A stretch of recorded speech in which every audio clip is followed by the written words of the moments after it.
नमस्कार दोस्तों सरकार कहती है कि उसने बुजुर्गों के लिए कई सुविधाएं शुरू की हैं। अखबारों में, टीवी पर, सोशल मीडिया पर बड़े बड़े वादे किए जाते हैं। कहा जाता है कि पेंशन पोर्टल खुल गया है, 21 दिन में जो है वो शिकायत निपट जाएंगी।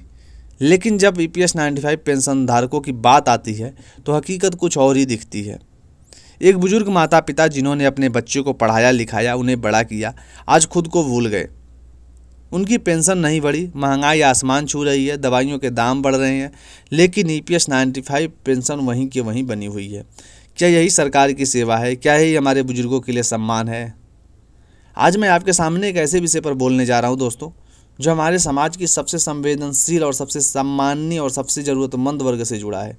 हमारे बुजुर्ग जिन्होंने अपनी जवानी, पूरी ज़िंदगी देश की सेवा में लगा दी, अपने परिवार की सेवा में लगा दी। वही बुजुर्ग पेंशन के लिए सरकारी दफ्तरों में चक्कर काट रहे हैं।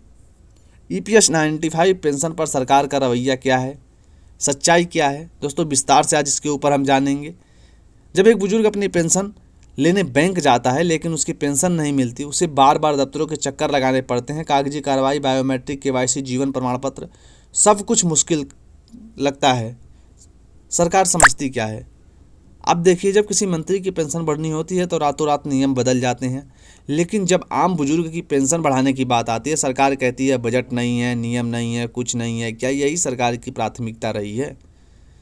बिहार में, दिल्ली में, कई राज्यों में पेंशन बढ़ गई है, लेकिन ईपीएस 95 पेंशन धारकों को सरकार नहीं सुनती। सरकार के पास झूठे वादे, सिर्फ आश्वासन, कोई कार्रवाई नहीं। हरियाणा में पेंशन, वृद्धा पेंशन 3000 रुपये है। अगर आप बात करोगे, क्या हमारे ईपीएस 95 पेंशनरों को 1000 रुपये दिया जाता है जिन्होंने 30 साल योगदान दिया? आज हमारे बुजुर्ग पेंशन के लिए सड़क पर आ गए हैं, वे अपना दर्द बयां कर रहे हैं, लेकिन सरकार के कानों पर जू तक नहीं रेंग रहा है। क्या यही हमारे बुजुर्ग इतना कमज़ोर हैं कि उनकी आवाज़ आज सुनने लायक कोई नहीं है? सरकार को क्या लगता है कि बुजुर्गों को पेंशन देकर भीख दे रही है? लेकिन यह उनका अधिकार है। हमारे बुजुर्गों ने अपनी ज़िंदगी देश की सेवा में लगा दी है। आज उन्हें सम्मान और सुरक्षा चाहिए। क्या हम सभी एकजुट होकर आवाज़ नहीं उठा सकते? सरकार को यह बताना होगा कि ईपीएस 95 पेंशन धारकों के साथ अन्याय नहीं हो सकता। हमें अपने बुजुर्गों के लिए लड़ना होगा, अपने हक के लिए लड़ना होगा, आवाज़ उठानी होगी। मैं सरकार से सवाल करता हूँ कि आपने वादे याद हैं क्या आपको?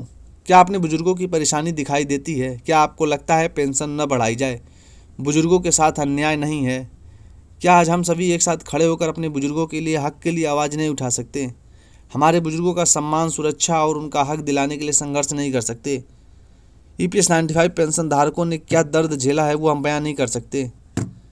ठीक है, कमांडो सुखराव साहब कहते हैं पैसे बढ़ जाएंगे, पैसे बढ़ेंगे, लेकिन बुजुर्गों को क्या वह राशि इतनी जल्दी मिल जाएगी? खुद ही कमांडो सुखराव साहब ने बोला हरियाणा में जो है पेंशन आप देखोगे 3000 रुपये है, लेकिन हमारे ईपीएस 95 पेंशनरों को क्या, जो 3 साल 35 साल योगदान दिए, क्या उनको ये पैसे नहीं मिलने चाहिए? क्या उनको ये चीज़ मिलने का अधिकार नहीं है? सरकार क्यों भूल जाती है कि ईपीएस 95 पेंशनर भी इस देश के वासी हैं? उनको ऊपर तो कम से कम रहम करना चाहिए। जिन्होंने कुछ भी योगदान नहीं दिया उनको आप दे रहे हो पेंशन 3000, और जिन्होंने 30 साल 35 साल 40 साल योगदान दिया उनका कंट्रीब्यूशन कितना है? उनको आप 1000 रुपये, 1100 1200 रुपये की पेंशन दे रहे हो, लॉलीपॉप दे रहे हो। हमारे ईपीएस 95 पेंशनर कहाँ जाएं? किससे गुहार लगाएं? किससे नहीं गुहार लगा लिया? हर किसी से तो गुहार लगा ही रहे हैं। जिसके चरण पकड़ने हैं सबके पकड़े जा रहे हैं कि हमारे ईपीएस 95 पेंशनर पेंशन बढ़ा दी जाए, बुजुर्गों के लिए कुछ कर दिया जाए। लेकिन सरकार को वाला कहाँ सुनने वाली है? सरकार को तो अपने आप में मस्त है, लेकिन इस चुनाव में सरकार को पता चलेगा कि हमारी ईपीएस 95 पेंशनर चीज़ क्या है, वो किस प्रकार से खफा हैं सरकार से, सिस्टम से। क्यों खफा हैं? सरकार ने खुद उन्हें खफा किया है। हमारे पेंशनर जो थे सरकार के लिए एक साथ खड़े थे, एक पांव पे खड़े थे, हर बार सपोर्ट किया, लेकिन जब उन्हें सपोर्ट करने का समय आया तो सरकार ने उन्हें भुला दिया। हमारे ईपीएस 95 पेंशनरों को उनका हक सरकार नहीं देगी तो कौन देगा? अब उनके पास लास्ट ऑप्शन है कोर्ट का। अगर ईपीएस 95 पेंशन बढ़ोतरी अब भी नहीं होती है तो या वो कोर्ट जाएंगे या तो बड़ा आंदोलन करेंगे, क्योंकि उनको उनका हक तो मिलना है ना, हक तो लेंगे ही वो। उन्होंने कंट्रीब्यूशन दिया है, पैसे भरे हैं, और उन्होंने, हमारे सारे बुजुर्गों ने भरे हैं। फिर भी अगर EPFO कहता है हम घाटे में हैं। हालांकि दोस्तों इसके ऊपर मैं वीडियो बनाऊंगा, एक बहुत ही अच्छा चीज़ लिखा हुआ था, किसी ने RTI लगाई हुई थी। तो EPS 95 के पेंशन के ऊपर क्या कुछ कहते हैं दोस्तों, उसको मैं लाइव चलाऊंगा और आप लोगों को एक बार उसको देखना है कि क्या कुछ उसमें बात की जाती है और किस प्रकार से अपनी बातों को रखा गया है। फिलहाल दोस्तों आप लोगों से भी मैं कमेंट के माध्यम से चाहूँगा तो इसको ज़्यादा से ज़्यादा कमेंट करें और सरकार की आंखों को खोलने का काम करें, ताकि लोगों को पता चले कि कितने हमारे पेंशनर आक्रोश में हैं और सरकार के खिलाफ